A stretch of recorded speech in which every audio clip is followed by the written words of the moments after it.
Welcome to another 2-Minute Tech Tip Tuesday. brought to you by the National RV Training Academy, the largest hands-on RV training academy in America. Hey, before we get to the video, which I know this is the reason why you're here, go ahead and hit the subscribe button. That way you don't miss anything. Hit the subscribe button now. Thank you. Now, back to our Tech Tip Tuesday. Hey, this is Todd here. We're on location at the National RV Training Academy during week one.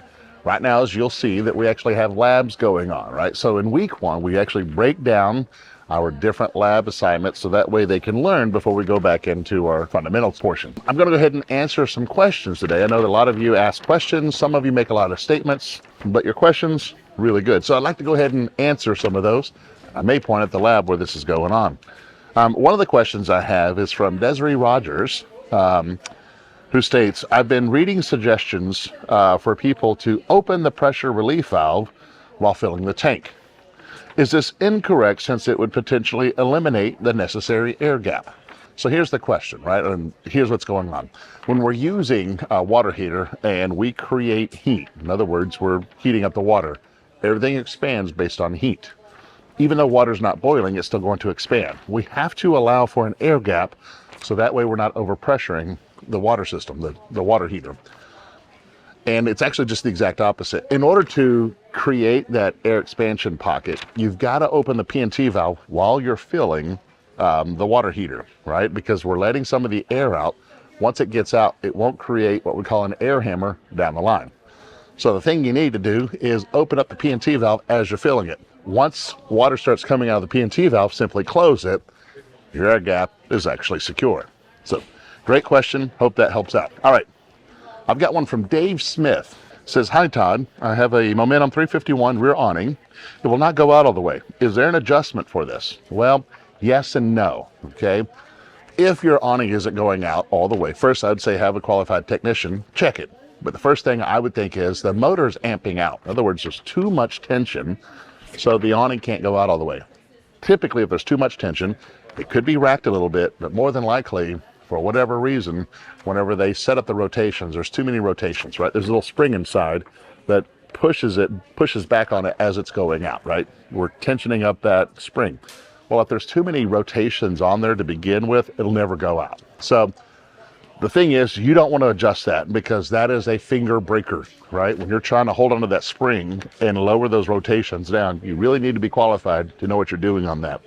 There is an adjustment, but I wouldn't say it's DIY, especially on YouTube's. Great question, then. One more. This is from Norma Reed.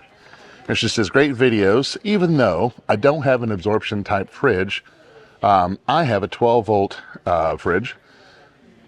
But the great videos and all the videos you do are very helpful. There we go. Now I'm going to answer your question because you said these videos are helpful. I do have a question unrelated to refrigerators. I'm putting lithium batteries and an inverter, and I intend on putting in two 300 amp hour batteries, okay, and a 4,000 watt inverter. And I'm trying to decide if the added cost of a large 300 amp power lithium battery compared to the lower cost of a small footprint lithium battery with the same amp hours and BMS, is it worth it? So it's going to be hard for me to understand your question because you're saying the same amp hours, one's a large footprint, one's a smaller footprint, okay? If that's the way I interpret it, then we do want to look at performance. Lithium itself is almost the same, all right? If it's a quality company, did they source their lithium or cells? Are they A quality cells or whatnot, right? Space-wise, the reason why I made big batteries was I wanted to make it in a smaller space. It didn't take up so much space to put it in there.